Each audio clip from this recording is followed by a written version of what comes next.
वो कौन से ऐसे स्टॉक्स हैं सर जो आज के बाजार के लिए हमें अपने फोकस में रखने चाहिए यहाँ पर? कहीं पर कोई trade idea? Yes, actually counter मैं बहुत पहले से देख रहा हूँ, एंड लगभग मैं 10 बजे से काउंटर को देख रहा हूँ, लगातार भागे ही जा रहा है। नाम है हम्म। श्याम मेटालिक्स। मेटल्स के सेक्टर्स में से आते हैं। लगातार आप 5 मिनट कैंडल में देखेंगे, लगातार एक एक ब्रॉड कैंडल बनाते हुए ऊपर आते जा रहा है। मुझे लगता है कि काउंटर आपको आज ही ऑल टाइम हाई क्रॉस करके ऑलरेडी क्रॉस कर चुका है, और भी ऊपर आपको आते हुए दिखाई देगा। एक दो दिन का व्यू रहेगा। 1144 तक जाता हुआ मैं देख पा रहा हूँ। इसी लेवल पे अगर आप खरीदेंगे तो पहला टारगेट मेरे हिसाब से रहेगा 1018, एंड दूसरा टारगेट 1044। तो इसके लिए आपको ये काउंटर में आप पोजीशन बना सकते हैं। एक स्टॉप लॉस जो आपको मेंटेन करना रहेगा वो 1055 के लेवल पे जी। 1055 के लेवल पर स्टॉप लॉस मेंटेन करके रखना है। तो ये राय निकल करके आई है शाम मेटालिक को लेकर के 1096 के लेवल पर कामकाज करता हुआ नजर आ रहा था जब हमने शुरुआत की थी। तो यहाँ पर जो लेवल थे वो करीब करीब 4.30 की तेजी के साथ कामकाज करता हुआ नजर आ रहा था। बात करते करते 5.18% की तेजी के साथ 1096 के लेवल पर कामकाज कर रहा है। 1144 के लेवल के लिए यहाँ पर खरीदारी करने की सलाह आपको दी गई है विद स्टॉप लॉस ऑफ 1055। इसके अलावा सर कल हम बात कर रहे थे क्लोजिंग शो में, आपने कॉल दिया था क्राफ्टमैन ऑटोमेशन को लेकर के। यहाँ पर आपने कहा था कि अगर इन लेवल से कुछ डिप मिलता है कल के सेशन में तो फिर आप खरीदारी करके चल सकते हैं। कल आपने 10,909 के लेवल पर खरीदारी करने की सलाह दी थी। अभी तो जिन लेवल्स पे चलता हुआ नजर आ रहा है, जिनकी ऑलरेडी पोजीशन है वही इसको कैरी करे। जी बिल्कुल, जिन्होंने ऑलरेडी कल पोजीशन बनाए थे वो इसको कैरी करें। एंड फ्रेश यहाँ पे वापस से खरीदारी करना थोड़ा रिस्की साबित हो सकता है, क्योंकि थोड़ा सा ऊपर आ चुका है। देखिए, अगर आप यहाँ पे खरीदते भी हो तो स्टॉप लॉस मेरा जो सलाह दिया गया था बिल्कुल उसी लेवल पे रहेगा।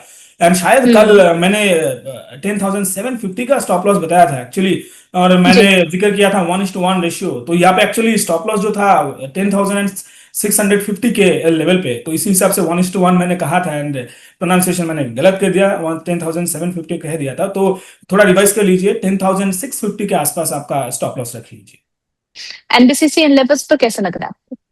जी देखिए, एमएससीसी की बात करें तो काउंटर का ऑर्डर बुक तो बढ़िया बढ़े जा रहा है, लेकिन यहाँ पे हम्म। एक चार्टिकली एक बहुत बड़ा रेजिस्टेंस है। और इनको हमने बहुत 2024 से भी अगर आप देखेंगे तो 130 ये जो लेवल है, पता नहीं इनके ऊपर क्या शाप बन के उभर आया है। कभी भी इस लेवल पे जाता है, गिर जाता है। कितने भी आप देखिए, फंडामेंटली बढ़िया काउंटर लगता है मुझे। एंड थोड़ा सा रेवेन्यू में दिक्कत आया था, लेकिन ऑर्डर बुक इनका बढ़िया है। बावजूद हम्म। इसके इतनी 130 के ऊपर जाता ही नहीं है। तो मुझे लगता है कि काउंटर जब तक 130 के ऊपर नहीं जाएगा, यहाँ पे बड़ा मोमेंटम आपको आना पॉसिबल नहीं है। अब देखिए, नीचे तो आ रहा है। एंड मुझे लगता है कि काउंटर और थोड़ा नीचे आता हुआ आपको दिखाई दे सकता है, क्योंकि मेजर अभी यहाँ पे एक सपोर्ट बनता हुआ दिखाई दे रहा था 86 के लेवल पे। वापस से उसी लेवल को टेस्ट करने के लिए वापस से जा रहा है। तो थोड़ा वेट करने का सलाह रहेगा। एंड आप देखेंगे 84 के लेवल के आसपास एक गैप भी यहाँ पे छूटा हुआ था, तो वो एक बार कवर करके वापस से आपको यहाँ पे रैली दिखाई दे सकता है। लेकिन 130 ये एक हर्डल आपके लिए रहने वाला है। तो इससे इसके आसपास अगर काउंटर आता है तो प्रॉफिट बुक करने का सलाह रहेगा। जब इससे ऊपर सस्टेन करेगा तब जाके ये काउंटर पे आपको बड़ा मोमेंटम आता हुआ दिखाई देगा जी। सर आरबीएनएल की अगर हम बात करें, पिछले 2 सालों से लगातार इनका जो प्रॉफिट है वो गिरता हुआ ही हमें नजर आ रहा है। अगर आरबीएनएल अभी भी पोर्टफोलियो में किसी के शामिल है तो क्या निकल जाना बेहतर है? जी देखिए, मुझे लगता है काउंटर वापस से घूम के ऊपर आने में भी आपको 1 डेढ़ साल या फिर लगभग उतना ही ज्यादा टाइम हम्म। आपको लग जाएगा। एंड पूरे रेलवे काउंटर में आप देखेंगे तो ऐसे ही एक सुस्ती नजर आएगा। एंड ये पाताल में ही जा रहा है, ऐसा मुझे लग रहा है। तो अब इसको ध्यान रख के आप अपना पोर्टफोलियो में अगर रखना चाहते हो तो देखिए रख तो सकते हो, लेकिन स्टॉप लॉस हम्म। यहाँ पे देना, क्योंकि मेजर जो सपोर्ट यहाँ पे मुझे दिखाई दे रहा था 2024 से मार्च 12 का, जो हम्म। इसी लेवल पे था 220 के आसपास। एंड उस लेवल को पे, इसी लेवल पे इससे पहले भी आप देखेंगे 3 जून 2026 से इस लेवल को सस्टेन करने की कोशिश हो रहा था। अभी उसका ब्रेकडाउन आ चुका है। हम्म। मुझे लगता है कि ये काउंटर और थोड़ा नीचे जाने के लिए रेडी हो रहा है। अब कभी भी यहाँ पे थोड़ा भी उछल आपको दिखाई दे, यहाँ से आपको निकलने का सलाह रहेगा, क्योंकि काउंटर में जब जब एक डेड कैट बाउंस आता है, ये अपना हम्म। 200 ईएमए जो है वहां पे रेजिस्टेंस लेके वापस से नीचे आ जाता है। तो ये आप ध्यान रखिए, कभी भी उछाल एक बार आए, निकलने का सलाह रहेगा जी। सर अभी नतीजे भी निकल कर के आए थे और उन नतीजों में जो है वो क्रूड की वॉलेटिलिटी का असर भी हमने देखा था। बीपीसीएल अगर हम देखें पिछले 6 महीने में करीब करीब 13% तक गिर भी चुका है। अब आगे के लिए बीपीसीएल इन लेवल्स पे क्या कुछ अपॉर्चुनिटी क्रिएट कर रहा है या फिर अभी इसको भी अवॉइड जोन में ही रखना है?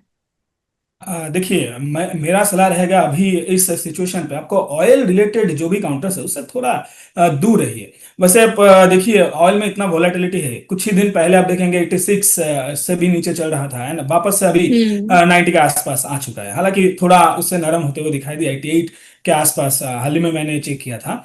तो हम्म ये जब तक वोलेटिलिटी रहेगा आपको इसका असर ऑयल मार्केटिंग कंपनी में भी दिख जाएगा, मतलब डाउन स्ट्रीम जो कंपनी है उसमें भी दिखेगा, अपस्ट्रीम जो कंपनी है उसमें भी दिखेगा, जैसे कि हम्म ऑयल, आपको ओएनजीसी, ये सारे काउंटर्स में भी आपको दिखाई देगा। तो मुझे लगता है कि हम्म ये ऑयल ऑलरेडी कंफ्यूजन में है, क्रूड ब्रेंड सारा देख लीजिए, इनके साथ साथ ये भी जो काउंटर है ये भी थोड़ा चिंतित मुझे लग रहा है। इसीलिए आप देखेंगे ये काउंटर इसमें कितने भी मूवमेंट आते हुए आपको दिखाई देगा, वो वापस से फेल होता है। एंड एक टाइम करेक्शन में सारे जो काउंटर्स है वो आपको नजर आएगा, स्पेशली जो अपस्ट्रीम कंपनियां हैं।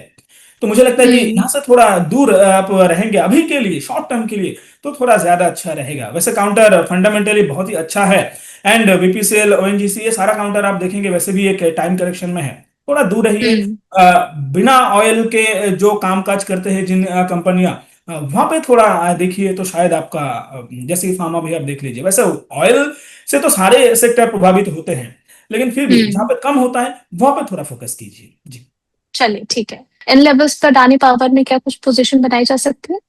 जी बिल्कुल, देखिए इस लेवल पे मुझे अच्छा लग रहा है। अदानी पावर डेली चार्ट में भी देखेंगे कि डिप में आया था, एक फ्लैग पैटर्न जैसा यहाँ पे बनता हुआ दिखाई दे रहा है। पूरा अदानी ग्रुप में अगर मैं कहूँ, मुझे एक हम्म दो काउंटर ही ज्यादा पसंद आता है। सबसे पहला तो ये अदानी पावर, एक अदानी एनर्जी सोल्यूशन और एक अदानी ग्रीन एनर्जी। क्योंकि देखिए एनर्जी सोल्यूशन जो है ये, and Adani green energy, and साथ में अदानी पोर्ट्स, तो देखिए ओवरऑल हम्म अदानी काउंटर्स में से सबसे अच्छा जो मैं अगर करूं तो अदानी पावर है, अदानी पोर्ट्स, ये सारा है। एंड ग्रीन एनर्जी में क्योंकि गवर्नमेंट का फोकस है तो वहां पे भी एक मोमेंटम आपको दिखाई देगा। एंड मुझे लगता है कि जिनके पास अदानी पावर है वो बिल्कुल यहाँ पे बने रहें। एंड अभी के लिए अगर कोई पोजीशन यहाँ पे बनाना चाहता है तो बिल्कुल वो भी एक बार बना के जा सकते हो। बस याद रखना है कि काउंटर बहुत ही वोलाटाइल है, एंड यहाँ पे लगातार आप जो देखेंगे एक ब्रेकआउट आता है, एक रैली आता है, एंड वापस एक फ्लैग पैटर्न बनता हुआ दिखाई देता है। एंड अभी बिल्कुल हम्म उसी फ्लैग पैटर्न के फेज में, जो कंसोलिडेशन फेज है, उसी फेज में अभी आपको काउंटर चलता हुआ दिखाई दे रहा है। मुझे लगता है कि यहाँ पे थोड़ा टाइम अगर काउंटर बिताता भी है, घबराने का ऐसा कुछ नहीं है। मुझे लगता है कि काउंटर आगे जाके और ऊपर आने वाला है। तो इस लेवल पे आप धीरे धीरे स्टैगर्ड मैनर पे एक पोजीशन बना के जा सकते हो। जिनके पास है वो वीकली एक सुपर ट्रेंड है जो अभी चल रहा है 195 के आसपास, वहां पे एक स्टॉप लॉस लगा के, and इसी को फॉलो करते हुए आप अपना स्टॉप लॉस हम्म फिल करते रहिए जी।